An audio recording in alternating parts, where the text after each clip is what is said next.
Toque, toque, toque! O sucesso bate à sua porta. Por favor, deixe ele entrar. Carecas de saber os 20 minutinhos que vão mudar a sua vida. E aí, gente, estamos de volta aqui para mais uma aula de Geografia. Sou o professor Gus e vamos agora para a parte 2 dos nossos estudos de população. Bom, estávamos falando lá justamente da transição demográfica na parte 1, né? Se você não viu, veja lá. E aí agora a gente precisa então aplicar tudo aquilo lá nos gráficos de pirâmide etária.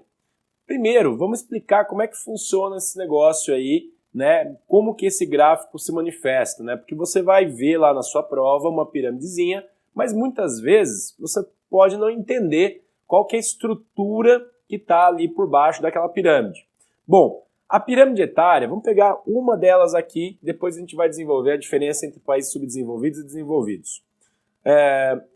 Em qualquer pirâmide etária que apareça na sua frente, estarão alguns elementos que serão os mesmos. Vamos lá. Primeiro, no eixo X, o que você tem? Você tem a questão do número de habitantes. E o detalhe, aqui, em toda a pirâmide etária, é como se eu tivesse dois gráficos juntos, espelhados, ao mesmo tempo. Então, eu tenho aqui, no eixo Y, idades, né? Idades desses habitantes. Então, de 0 até quanto a gente tiver aí de gente com mais idade. E aí eu tenho aqui um gráfico que mostra idade para esses habitantes do sexo masculino. E aí eu tenho aqui espelhado as idades, né, dos habitantes por número de habitantes do sexo feminino. Então, quando eu pego os dados com relação ao perfil populacional de um lugar, então, perfil populacional masculino e feminino. Eu vou colocando os números aqui e o que vai ter como resultado? A tal da pirâmide etária.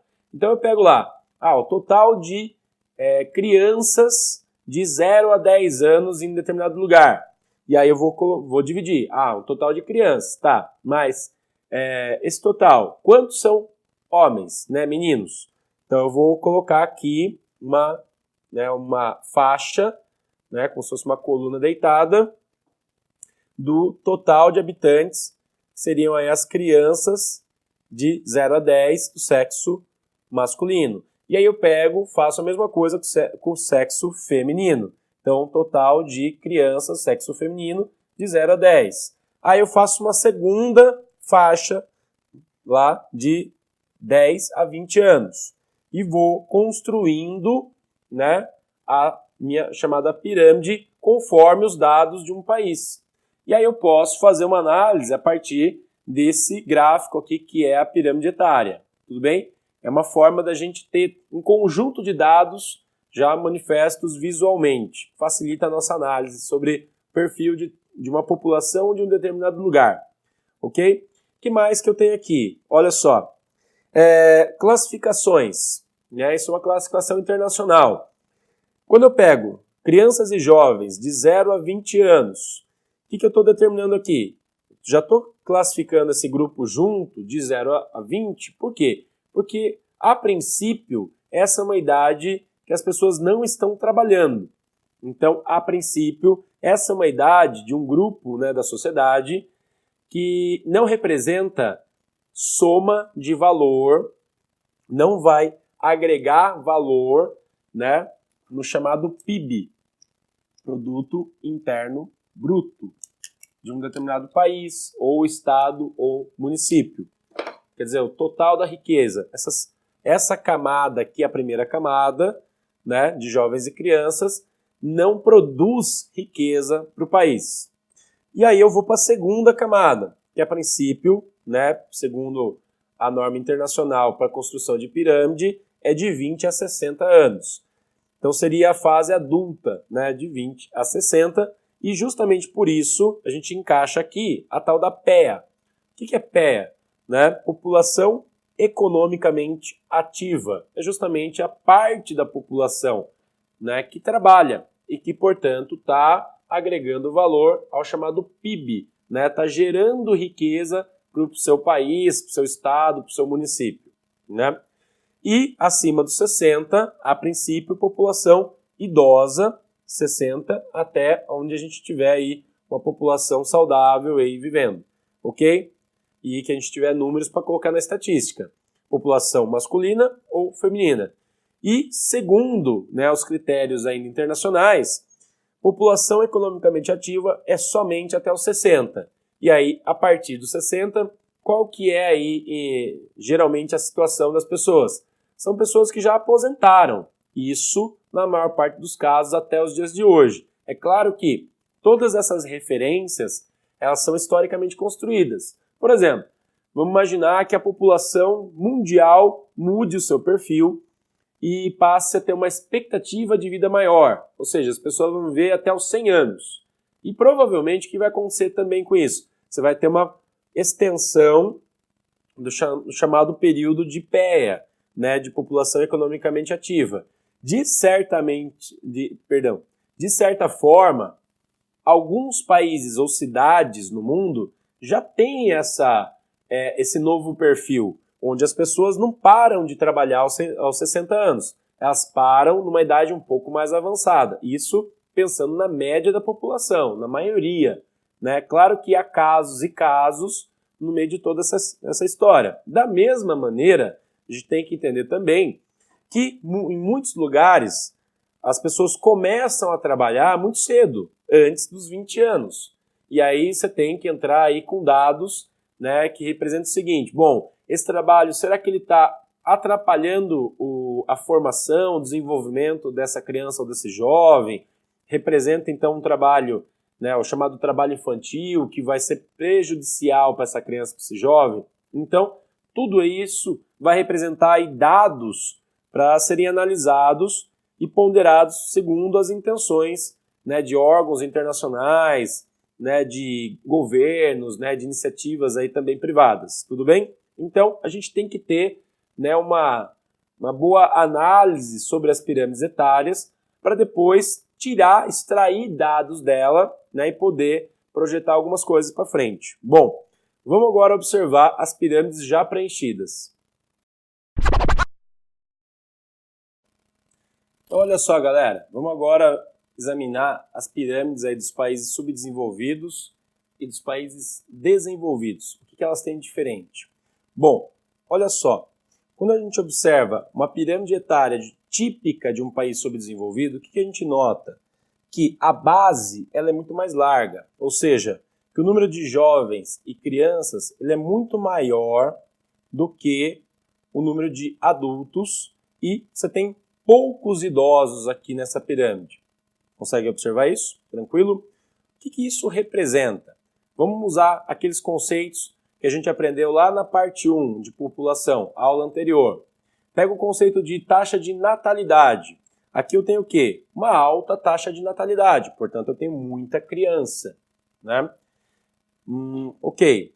Pega um outro conceito, expectativa de vida. Aqui eu tenho uma baixa ou uma alta expectativa de vida. Uma baixa expectativa, né, que eu consigo observar. Tendo poucos idosos aqui no topo da minha pirâmide, e detalhe, esse topo ele é mais baixo do que a outra que a gente vai examinar. Significa aqui que os idosos, primeiro, há poucos idosos e eles vivem menos tempo do que num país desenvolvido. Quer dizer, então, que isso de alguma maneira representa que nesse país os serviços de atendimento médico, né, todos os serviços que se relacionam aí com a qualidade de vida, manutenção da vida, eles são de alguma maneira precários. Portanto, as pessoas duram menos nesse país. Tranquilo? Então a gente consegue observar isso. Outra coisa importante com relação à economia desse país. Vamos imaginar uma seguinte conta. Bom, agora pensando a questão da PEA, então população economicamente ativa. Imagina numa família, né, onde eu tenho ali 2 pessoas trabalhando e gerando riqueza, mas eu tenho 10 pessoas que não trabalham, portanto não geram riqueza. A distribuição da riqueza, né, que foi acumulada e foi ganha por aqueles 2, ela vai ter que ser distribuída para o total dessa população, né, para o total dessa família. Agora, é diferente essa situação de uma situação onde a maioria esteja trabalhando e gerando renda.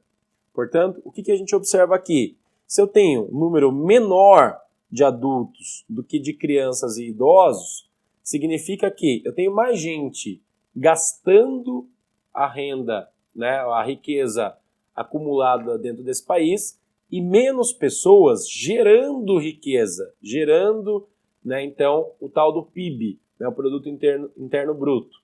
Então, o que a gente observa? Né, só pela análise da pirâmide etária, eu já consigo, então, identificar problemas aí econômicos nesse país, né, que vão, de alguma maneira, afetar a questão da distribuição da renda e também a questão do total de renda, né, que está disponível dentro desse país, ok? Isso pelo fato de ter ali muitas crianças e jovens. Então, essa geração que está aqui apresentada, por que eu digo essa geração? Porque isso aqui é uma foto da realidade, isso aqui não é um filme. Quer dizer que o mesmo país ele pode mudar de pirâmide etária conforme vai passando o tempo. Então, um país numa condição de subdesenvolvida, né, apresenta geralmente essa pirâmide. Mas vamos imaginar que várias medidas foram feitas, por exemplo, de combate à natalidade. Então, vai diminuir, né, a taxa de natalidade. Medidas, por exemplo, para aumentar a qualidade de vida da população. Então, a expectativa de vida vai aumentar também. Olha só, gradativamente essa pirâmide ela vai dar uma enxugada embaixo, né? Então, a base ela vai diminuindo gradativamente com os anos. O que vai acontecer? Essa geração que já está aqui, ela vai subir, não é? Passagem dos anos. Então, o cara que nasceu aqui, né, tá ali na marca do zero. Passados 20 anos, ele vai estar em qual categoria? Ele vai subir para a categoria dos adultos. Tranquilo? Né? Então, passados 20 anos, essa camada gordinha aqui de baixo, de jovens e crianças, ela vai subir para essa camada aqui de adultos de 20 a 60. Tranquilo? E esses aqui, alguns deles vão subir para idosos. E aí uma nova geração vai aparecer aqui embaixo. Se há uma política de controle de natalidade, significa que a próxima geração que aparecer aqui embaixo provavelmente vai ser menor do que essa. Então a gente vai estar, né, trabalhando ali um processo de transição demográfica. Olha só, como um link que a gente faz aqui com a aula passada, que a gente falou justamente de transição demográfica. Então, gradativamente a população, né, jovem vai diminuindo, a população adulta vai aumentando e a expectativa de vida vai também aumentando. Bom, e aí qual o resultado? O resultado é parecido com o que a gente tem nos países desenvolvidos. E nos países desenvolvidos, olha só como é a silhueta aqui da pirâmide. A pirâmide já não parece uma pirâmide, ela parece, sei lá, um violão, algo assim. Então, olha só, aqui a gente tem justamente uma base estreita, que representa o quê? Que nessa população tem um número pequeno, ou menor pelo menos, de jovens e crianças. A maior parte da minha população está aqui, justamente na PEA, né, entre os adultos de 20 a 60 anos. Representa o quê? Que eu tenho mais gente trabalhando, gerando riqueza nessa geração, do que gente que não trabalha e que não gera riqueza. Ok? Então, e olha só, você tem também aqui nessa outra pirâmide um número muito maior de idosos, né? Pessoas aí acima de 60 anos. E o que representa isso? Representa que eu tenho uma expectativa de vida maior, né? Então, isso me dá indícios de que há elementos ligados à qualidade de vida dessa população. Então, serviços médicos, de assistência, saneamento básico, né? Mesmo a questão da quantidade de horas de trabalho, enfim, elementos que vão gerar maior qualidade de vida e maior extensão da vida dessa população, numericamente falando. Tudo bem? Qual que é o problema dessa pirâmide aqui? Né? O problema futuro, né? Porque lembra que a gente tem que analisar a questão da passagem do tempo. Essa pirâmide aqui de um país desenvolvido, como a gente falou na aula passada, ela vai gerar um problema futuro. Por quê? Se essa aqui é a geração, né, jovens e crianças atual, quando essa geração se transformar na geração de adultos, daqui a 10 a 20 anos, o que a gente vai ter aqui? Uma PEA pequena, ou seja, eu vou ter falta de mão de obra nesse país. E se a tendência aqui é ter uma taxa de natalidade decrescente, significa que a próxima geração vai ser menor ainda.